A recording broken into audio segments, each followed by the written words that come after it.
قدرمنو لیدونکو السلام علیکم، وخت مو په خیر.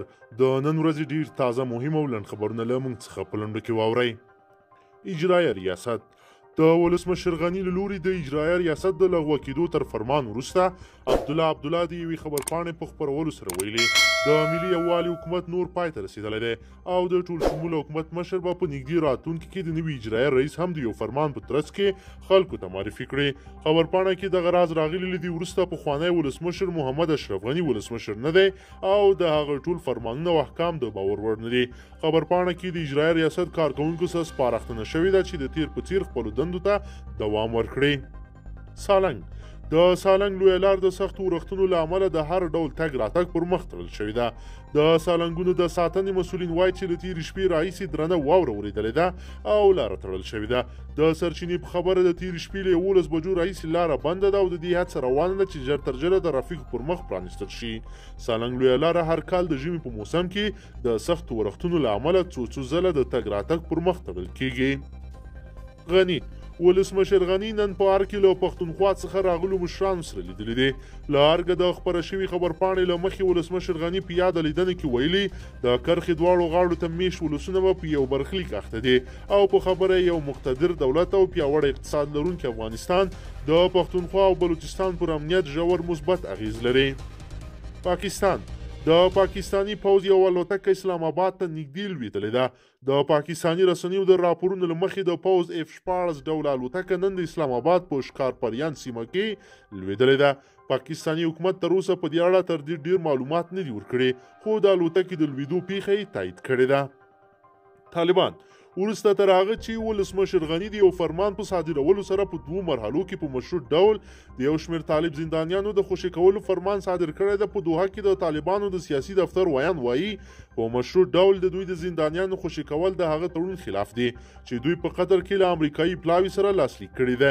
سهیل شاهین رویټرز اژانس ته ویلي د زندانیانو آزادولو موضوع په تړون کې په سمه توګه توضیح شوې ده چې لومړی به 15,000 طالب بندیان آزادیږي او بیا به بین الافغاني خبرې اترې پیلېږي. شاهین زیاته کړې دوی هیڅ کله هم د زندانیانو له مشروطې ازادۍ سره موافق نه وو. د پښتنو قومي جرګه وایي په افغانستان کې د بهرنۍ لاسوهنې ختمې شي. دغه جرګه په پاچا خان بنسټ کې جوړه شوې وه او په هغه کې د پښتنو ګڼو سیاسي جریانونو او ګوندونو ګډون کړی و.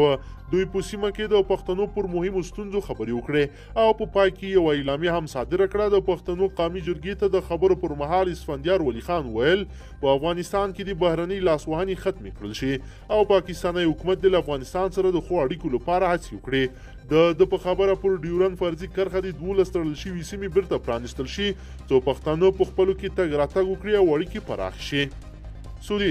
سعودي عربستان وایي ایران په مستقیم ډول نړۍ ته د کورونا وایرس خپرېدو مسؤل دی. د سعودي کابینې نن پر ایران تور پورې کړی دی چې د کورونا وایرس مخنیوي برخه کې هیڅ اصول نه مراعاتوي او هڅه کوي دا ناروغۍ نورو نړۍ ته هم خوره کړي. سعودي چارواکي وایي پر کورونا اخته کسان له ایران څخه ورغلي دي.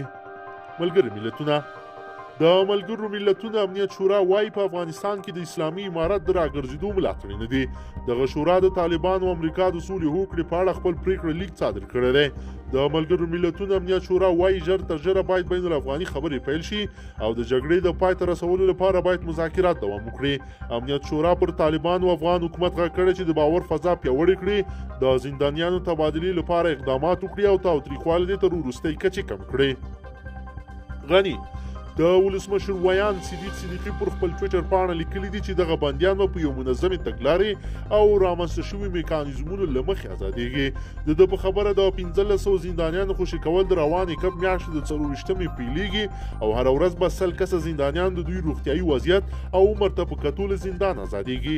دغه زندانیان به بایومټریک کېږي او همداراز په ژمنه اوس کوي چې د جګړو لیکو ته نه ستنېږي.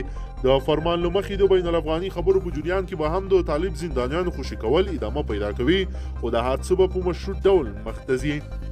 جنرال میکنزي امریکایي پوځیان وایي طالبان پر خپلو ژمنو وفا نه کوي. د امریکایي پوځ د سمندري ځواک یو جنرال د افغانستان د سولې وکړې او دلته د ځواکونو د حضور په اړه د امریکا سنا ته معلومات ورکړي دي. نوموړي د خبرو پر مهال ویلي طالبان تاوتریخوالي ته ادامه ورکړې ده او امریکا په همدې مسایلو ته په کتو راتلونکي پریکړه کوي. جنرال فرانک میکنزي وایي طالبان ښایي پر خپلو ژمنو وفا ونه کړي. ځکه او تریخوالی تر دې دمه نه دی کم کړی. امریکا ایران ته د امریکا د بهرنیو چارو وزیر مایک پامپیو پر ایران غږ کړی دی چې په دغه هیواد کې په غلطه نیول شوي امریکایي وګړي دي د بشردوستۍ له مخې خوشي کړي. هغه ایران ته په خطاب کې ویلي ښه درته معلوم وي چې دریځ مو څومره قاطع دی، نو وړاندې تر دې چې کوم بندي مړ شي او مسؤلیت یې در له غاړه شي ښه به وي چې هغوی ژر تر ژره خوشي کړي. امریکا دا خبرې وروسته تر هغې ورکوي چې ایران پرون یو فرمان له مخې له ټولو زندانونو څخه 70,000 بندیان خوشي کړل، خو په هغو زندانونو کې چې دا ناروغۍ پکې خپره شوې ده لا هم امریکایي وګړي ساتل کیږي.